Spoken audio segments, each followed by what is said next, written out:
Bonjour et bienvenue dans cette nouvelle vidéo tutoriel de Blogger. Donc dans cette vidéo, ça va être très rapide, je vais simplement vous montrer le fonctionnement des projets, c'est-à-dire comment intégrer son site web à la plateforme Blogger pour vous permettre donc quelques éléments de personnalisation en plus lors de la rédaction de vos articles de blog, mais aussi vous permettre d'automatiquement exporter, voire publier vos articles depuis la plateforme en un clic.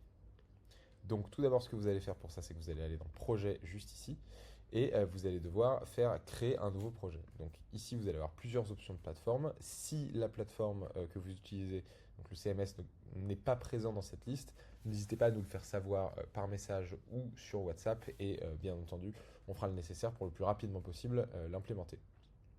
Donc là, vous allez avoir différentes options selon le site. On va vous demander différentes informations. Pour ça, je ne vais pas faire un tuto détaillé pour chaque, étant donné qu'il en existe déjà un dans les documentations juste ici. Vous allez simplement dans Projet et vous verrez que pour chaque, que ce soit WordPress, Shopify ou Wix, vous avez un tuto complet pour vous expliquer de A à Z comment l'intégrer.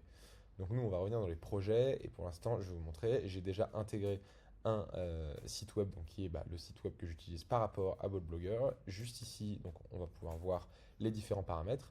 Donc ici, vous avez les paramètres pour modifier l'intégration du site web, donc avec les données que vous aurez rentrées au préalable que vous pouvez changer si besoin.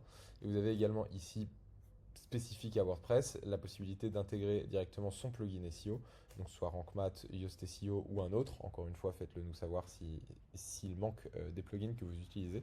Et là, vous aurez juste une petite manip à faire qui est de toute façon expliquée, qui vous permet du coup de choisir le plugin.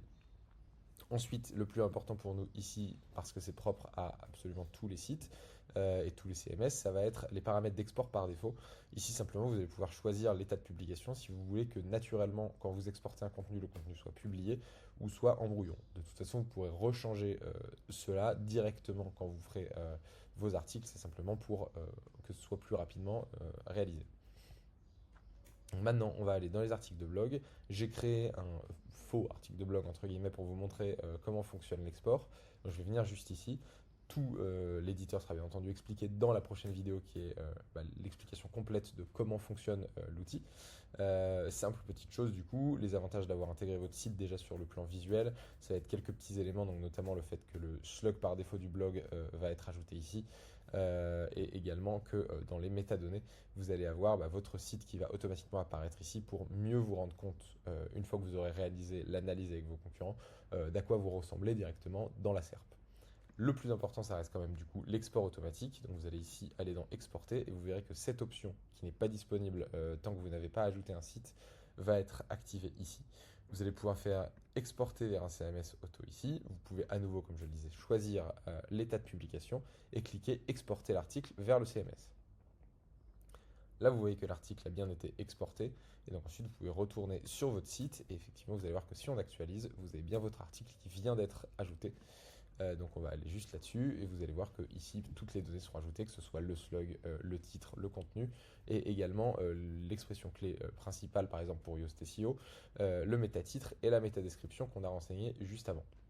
Dernière chose, lorsque vous avez ajouté plusieurs sites, vous allez pouvoir directement choisir sur lequel travailler directement dans cette zone et donc choisir si vous voulez travailler sur tel ou tel projet ou simplement désélectionner pour créer un article à part. C'est la fin de ce tutoriel, merci d'avoir suivi et pour la prochaine vidéo, on va véritablement rentrer dans le cœur du sujet en vous expliquant de A à Z comment fonctionne l'éditeur d'articles de blog.